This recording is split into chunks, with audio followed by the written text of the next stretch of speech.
দেখ, আজকে দুটো কোশ্চেন পড়বো, সংগঠনের বৈশিষ্ট্য পড়বো, ঠিক আছে, আর সংগঠনের ধাপ পড়বো। দুটো কোশ্চেন পড়বো, সংগঠনের বৈশিষ্ট্য, সংগঠনের ধাপ। তো সংগঠনের বৈশিষ্ট্য পড়ার আগে সংগঠন কাকে বলে এটা তো পড়ে নেওয়াটা উচিত। সংগঠন কাকে বলে? তো সংগঠনকে বলা হয়েছে অর্গানাইজেশন, ঠিক আছে। আহ, আমাদের যে ব্যবস্থাপনা যতগুলো নীতি আছে তার মধ্যে অর্গানাইজেশন একটা নীতির মধ্যে পড়ছে, ঠিক আছে। তো মানে ব্যবস্থাপনা যে কার্যাবলী ছিল না, যে পটস্কট কথাটা ছিল, লুথার গালিক বলেছিল পটস্কট, তার মধ্যে P for planning, O for organization, ঠিক আছে। তো তো করছে তা অর্গানাইজেশন শব্দটার বাংলা অর্থ হলো কি? সংগঠন, ঠিক আছে। আর এই অর্গানাইজেশন শব্দটা কোথা থেকে এসছে? অর্গানাইজম, ঠিক আছে, অর্গানাইজম থেকে এসছে। তো জিনিসটা কি একবারে বলতে পারি, অর্গানাইজেশন জিনিসটা কি? হেনরি ফিয়ল কি বলেছিল? হেনরি ফিয়ল বলেছিল যে কোনো কারবার সংগঠন বলতে কারবারের প্রয়োজনীয় সবকিছুকে বোঝায়। সব সংগঠন বলতে কি বোঝায়? কারবারে দরকার এইরকম সবকিছু, কারবারে প্রয়োজনীয় সবকিছুই হচ্ছে সংগঠন। এটা কে বলেছে? হেনরি ফিয়ল বলেছে।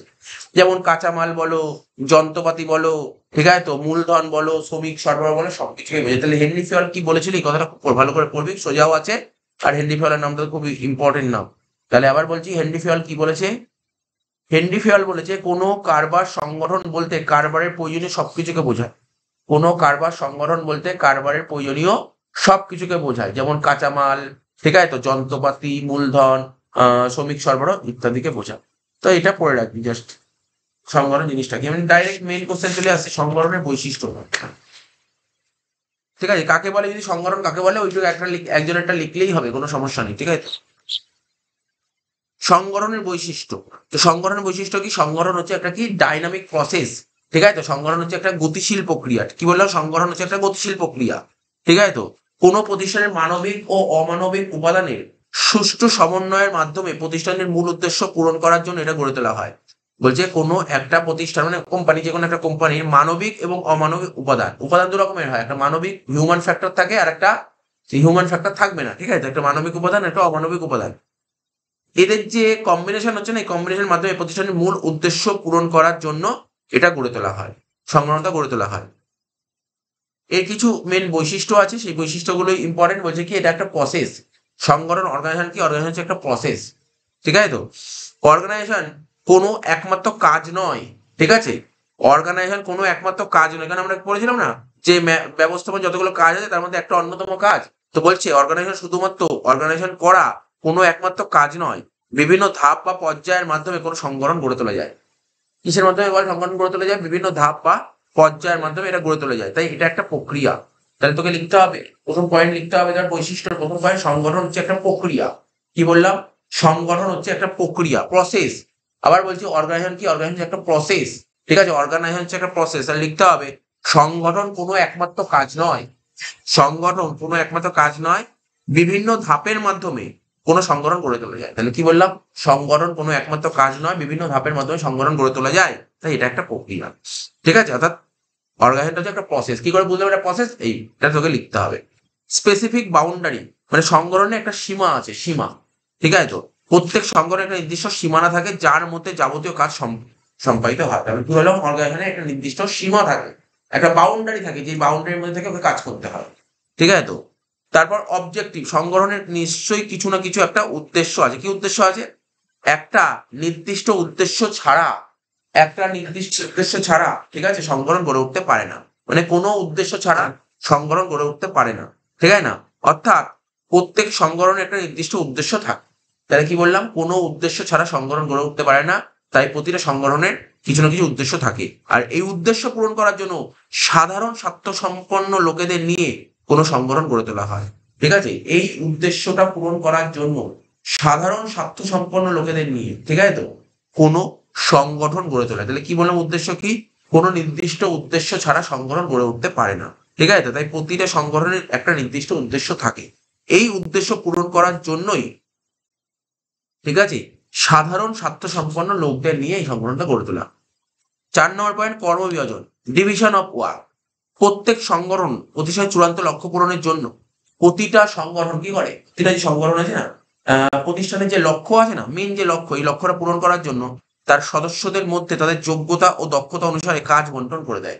কি অনুযায়ী? যোগ্যতা মানে যার যা যোগ্যতা আছে, যার যা ফার্স্ট পয়েন্টে পড়েছিলাম, যখন হেনরি ফিল্ড ব্যবস্থা 14 নীতি পড়েছিলাম না, ওখানে লেখা ছিল কর্মবিভাজন, তাই না? কি ছিল, যে টোটাল কোম্পানি যত কাজ আছে কাজটা সবার মধ্যে যে যেমন কাজ করতে পারে তার মধ্যে কাজটাকে ডিস্ট্রিবিউট করে দাও, যাতে কাজটা খুব সুন্দরভাবে তৈরি হয়, সুন্দরভাবে হতে পারে। ঠিক আছে, এতে সদস্যদের মধ্যে যথাযথ কর্মবিভাজন সুনিশ্চিত করে। এটা খুব সোজা পয়েন্ট, কর্মবিভাজন। নেক্সট, কর্তৃত্ব দায়িত্ব। আগের দিন বারবার বলছিলাম অথরিটি আর রেসপন্সিবিলিটি, হেনরি হলে ছিল ব্যবস্থা 14টা নীতির মধ্যে একটা পয়েন্ট ছিল কর্তৃত্ব ও দায়িত্ব, মানে অথরিটি আর রেসপন্সিবিলিটি। কোনো সংগঠনের যাবতীয় কাজগুলো সুষ্ঠুভাবে সম্পন্ন করার জন্য সদস্যদের কর্তৃত্ব ও দায়িত্বের মধ্যে সমতা থাকা উচিত। মানে অথরিটি আর রেসপন্সিবিলিটির মধ্যে না তোমার একটা কি থাকা উচিত, একটা ভারসাম্য থাকা, সমতা থাকা উচিত।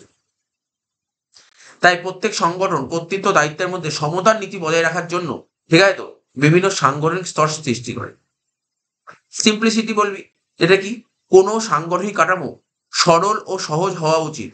কোনো সাংগঠনিক কাঠামো খুবই সহজ সরল হওয়া উচিত। সাংগঠনিক কাঠামোটা কি হওয়া উচিত, সহজ সরল হওয়া উচিত, যাতে প্রত্যেক সংগঠনের প্রত্যেক সদস্য সুস্পষ্টভাবে তাদের কর্তব্য, দায়িত্ব, কর্তৃত্বের স্তরটা বুঝতে পারে। মানে মধ্যে কথা, সংগঠনের কাঠামোটা কি হওয়া উচিত, সহজ ও সরল হওয়া উচিত। আর সহজ সরল হলে কি হবে, সহজ সরল যদি হয় তাহলে তার মানে প্রতিটা সংগঠনের যে সদস্য তাদের কর্তব্য সম্পর্কে বুঝতে পারবে, দায়িত্ব, কর্তৃত্ব সব সম্পর্কে বোঝা যাবে। কোঅর্ডিনেশন, সমন্বয় সাধন। কোনো প্রতিষ্ঠানের চূড়ান্ত লক্ষ্য পূরণ করার জন্য প্রতিষ্ঠানের বিভিন্ন বিভাগের কার্যাবলীর মধ্যে সুষ্ঠু সমন্বয় সাধন প্রয়োজন। কি বলেছে, সমন্বয় সাধন করতে হবে, মানে কোঅর্ডিনেশন দরকার আছে। মানে প্রতিষ্ঠানের যে মেন লক্ষ্য, এই লক্ষ্যটা পূরণ করার জন্য প্রতিষ্ঠানের যে বিভিন্ন বিভাগ আছে সেই বিভাগের মধ্যে একটা কোঅর্ডিনেশন রাখতে হবে।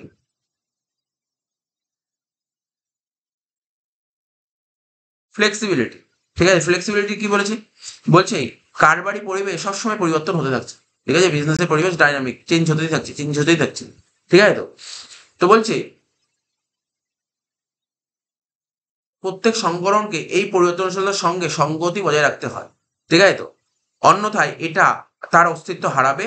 এই জন্য প্রত্যেক সংগঠনকে পর্যাপ্ত নমনীয় হতে হবে, মানে সংগঠনকে নমনীয় হতে হবে। কেননা আমাদের যে পরিবেশ সব সময় চেঞ্জ হতেই থাকছে, ঠিক আছে, চেঞ্জ হতেই থাকছে। তাই প্রত্যেক সংগঠনকে এই পরিবর্তনশীলতার সঙ্গে সঙ্গতি বজায় রাখতে হয়। এটা পড়ে নিবি ভালো করে, সংগঠনের বৈশিষ্ট্যটা পড়ে নিবি। এবার হচ্ছে সংগঠনের ধাপ। ঠিক আছে, 4টে ধাপ আছে। দেখ, ছবিটার দিকে তাকাতে হবে আগে, ছবিটা এরকম ছবি তোকে আঁকতে হবে। যেমন নিয়ন্ত্রণের ধাপ ছিল না, তেমনি সংগঠনের ধাপ। সংগঠন প্রথমে কি করে, ধাপগুলো কি করে, সবার প্রথম কি করবে, ও কর্ম শনাক্তকরণ ও বিভাজন। ও প্রথমে কাজটাকে আইডেন্টিফাই করে ফেলবে। ঠিক আছে, তারপর ওটাকে কি করে বিভাজন করবে, কর্ম শনাক্ত করে বিভাজন করবে। সেকেন্ড স্টেপে কি চলে যাবে, বিভাগীকরণ করবে, বিভাগীকরণ। ঠিক আছে, ঠিক আছে, তো তারপর কি করবে, কর্তব্যটাকে বন্টন করবে। তো তারপর কি করবে, লাস্ট কর্তৃত্ব দায়িত্বের সম্পর্ক প্রতিষ্ঠা করবে। ফার্স্ট পয়েন্ট কি বললাম, ফার্স্ট পয়েন্ট বললাম হচ্ছে আইডেন্টিফিকেশন করবে, মানে শনাক্তকরণকে ইংরেজিতে বলা হয় আইডেন্টিফিকেশন। আইডেন্টিফিকেশন করবে অ্যান্ড আইডেন্টিফিকেশন করবো, তারপর ডিভিশন অফ ওয়ার্কটা ডিভিশন করবে। তাহলে প্রথমে আইডেন্টিফাই করবে, তারপর ওয়ার্কটাকে প্রথমে আইডেন্টিফাই করবে, তারপর কি করবে, ওয়ার্কটাকে ডিভিশন করবে। নেক্সট কি করবে, মানে বিভাগীয়করণ কি ডিপার্টমেন্টালাইজেশন থেকে এসছে, বিভাগীকরণ ডিপার্টমেন্টালাইজেশন। ঠিক আছে তো, এটাকে বলে বিভাগীকরণ। ঠিক আছে তো, এই ডিপার্টমেন্টালাইজেশন দু রকমের হয়, একটা ফাংশনাল ডিপার্টমেন্টালাইজেশন আর একটা হচ্ছে প্রফেশনাল ডিপার্টমেন্টালাইজেশন। ঠিক আছে তো, আচ্ছা, তারপর কি হচ্ছে, তারপর ডিউটি গুলোকে অ্যাসাইন করে দেবে, যার যা কাজ, মানে কর্তব্যটাকে বন্টন করে দেবে। ঠিক আছে, তারপর লাস্ট হচ্ছে establishment of authority and responsibility relation. তোর মধ্যে অথরিটি রিলেশনশিপের মধ্যে স্ট্যাবলিশমেন্টটা করবে, রিলেশনশিপটা স্ট্যাবলিশমেন্ট করবে। তাহলে কি কি বলেছে অ্যানালাইসিসে, identification and division of work.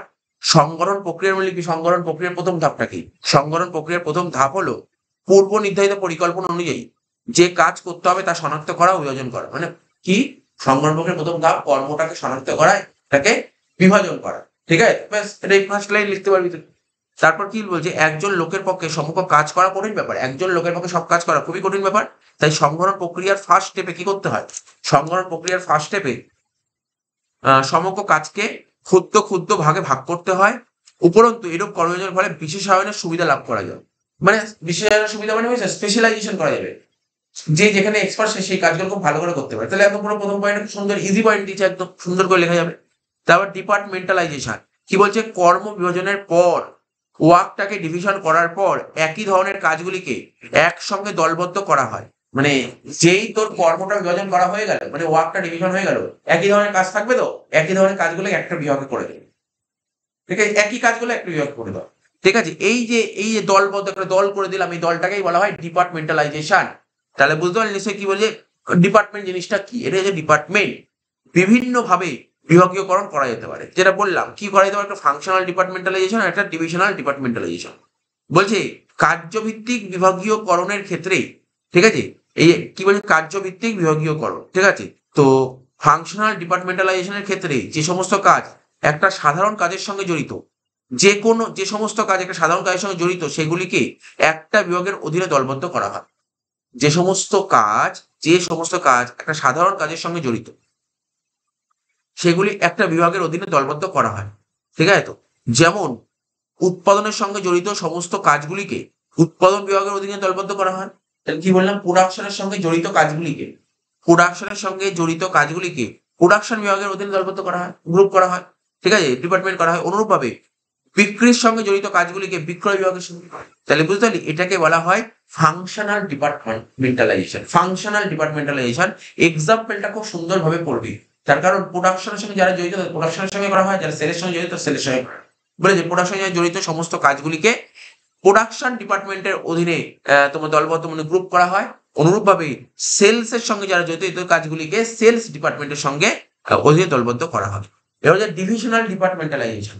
যে সমস্ত প্রতিষ্ঠান বিভিন্ন দ্রব্য উৎপাদন করে, যে সমস্ত কোম্পানি বিভিন্ন দ্রব্য উৎপাদন করে, তারা ডিভিশনাল ডিপার্টমেন্টালাইজেশন করে থাকে। ঠিক আছে, তো মানে কি বললাম, বিভিন্ন দ্রব্য উৎপাদন করে। ঠিক আছে, তো বলছে এরূপ ডিপার্টমেন্টালাইজেশনের ক্ষেত্রে একটা দ্রব্যের সঙ্গে জড়িত সমস্ত কাজগুলিকে একটা বিভাগের অধীনে দলবদ্ধ করা হয়। যেমন ধরা যাক, উদাহরণ করতে হবে, একটা প্রতিষ্ঠান ওষুধ এবং কসমেটিক্স তৈরি করে। একটা প্রতিষ্ঠান কি করে, একটা কোম্পানি ওষুধও তৈরি করে আবার কসমেটিক্সও তৈরি করে। ঠিক আছে, এক্ষেত্রে ওষুধের উৎপাদন, বিক্রি ও বিপণনের সঙ্গে জড়িত কাজগুলিকে মেডিসিন ডিপার্টমেন্টে দলবদ্ধ করা যেতে পারে। আবার কসমেটিক্স এর সঙ্গে জড়িত কাজগুলিকে, মানে একদম পুরো এক্সাম্পলটা পড়লে তুই ব্যাপারটা পুরো বুঝিয়ে যাবি। মানে বুঝতে পারি তো ডিভিশনাল ডিপার্টমেন্টালাইজেশন জিনিসটা কি বলেছে, তার যারা মেডিসিন তৈরি করে মেডিসিন মানে এক্সাম্পল এরকম আছে, মেডিসিনও হবে আবার কসমেটিক্সও হবে। মানে একটা কোম্পানি মেডিসিনও তৈরি করে আবার কসমেটিক্সও তৈরি করে। যারা মেডিসিন তৈরি করে, ঠিক আছে, তাদের যে প্রোডাকশন বল, সেল বল, মার্কেটিং বল, ঠিক আছে, সেটা মেডিসিন ডিপার্টমেন্টের সঙ্গে চলে যাবে। আবার যারা কসমেটিক্স তৈরি করে, ঠিক আছে, তাহলে কি করবে, কসমেটিক্স সঙ্গে জড়িত কাজ কসমেটিক্স এর ডিপার্টমেন্টে চলে যাবে। মানে এদের প্রোডাকশন বল, সেল বল, মার্কেটিং বল, এটাই বলেছে। এটাই হচ্ছে তোর খুব সুন্দর করে ইজি লেখা। তারপর কি বলেছে, অ্যাসাইনিং ডিউটিস মানে কর্তব্য বন্টন করা। এই পর্যায়ে, ঠিক আছে, প্রত্যেক বিভাগের কর্মীদের, প্রতিটা ডিপার্টমেন্টের কর্মীদের মধ্যে তাদের যোগ্যতা, অভিজ্ঞতা ও দক্ষতার ভিত্তিতে কর্তব্য বন্টন করা। তাদের যে ডিউটি দেবো, তাদের কি যোগ্যতা আছে, তাদের কি দক্ষতা আছে, ঠিক আছে, যোগ্যতা, দক্ষতা, অভিজ্ঞতার ভিত্তিতে কর্তব্য দেওয়া হয়। কোনো কর্মীকে কর্তব্য বন্টন করার সময়, ঠিক আছে, তো তাদের প্রদত্ত কর্তব্য সম্পাদনের জন্য পর্যাপ্ত পরিমাণ কর্তৃত্ব অর্পণ করা হয়। কোনো কর্মীকে যখনই তুমি কর্তব্য দেবে না, কর্তব্য বন্টন করবে, এই কর্তব্য সম্পাদন করার জন্য তাকে একটা অথরিটি দিতে হবে। কর্তৃত্ব মানে তাকে একটা অথরিটি দেবে, পাওয়ার দিতে হবে। অথরিটি মানে পাওয়ার দিতে হবে। ঠিক আছে, তো এবং লাস্ট পয়েন্ট বলছে establishment of authority and responsibility relationship মানে কর্তৃত্ব, দায়িত্ব এবং সম্পর্ক প্রতিষ্ঠা। এই পর্যায়ে, ঠিক আছে, কোনো ব্যক্তিকে কার কাছ থেকে আদেশ গ্রহণ করা উচিত, কার কাছ থেকে আদেশ নেবে এবং কার কাছে তিনি কর্ম সম্পাদনের জন্য দায়বদ্ধ, কার কাছ থেকে ও আর আদেশটা নেবে এবং কার কাছে দায়বদ্ধ রেসপন্সিবিলিটি থাকবে, ঠিক আছে, সেটা নির্দিষ্ট করা হয়। এই কর্তৃত্ব দায়িত্বের মধ্যে সম্পর্ক স্থাপন ছাড়া আর কিছুই নয়। এই সম্পর্ক একটা কি বলে সিকোয়েন্স, ক্রমপর্যায়মূলক কাঠামো গঠনে সাহায্য করে। সো এই ছিল কোশ্চেনটা পড়ে নেবে, ইম্পর্টেন্ট কোশ্চেন আছে। তাহলে কি আগের দিনের কোশ্চেন গুলো কি কি পড়েছিল, মানে আগের দিন পড়েছিলাম হচ্ছে তোর বিধি মানে ফর্মাল অর্গানাইজেশন আর ইনফর্মাল অর্গানাইজেশন, এবং মানে কাকে বলে পড়িয়েছিলাম, এবং ওর সঙ্গে অনেক কিছু ছিল, মানে বৈশিষ্ট্য, সুবিধা অসুবিধা সব পড়িয়ে দিয়েছিলাম, পার্থক্য পড়িয়ে দিয়েছিলাম। আর একটা কোশ্চেন পড়িয়েছিলাম না, হ্যাঁ, ফাংশনাল অর্গানাইজেশনের কার্যাবলী পড়িয়ে দিয়েছিলাম। আজকে পড়ালাম কি, আজকে আমি তোদের পড়ালাম যে সংগঠনের ধাপ পড়ালাম আর সংগঠন বৈশিষ্ট্য পড়ালাম। ঠিক আছে।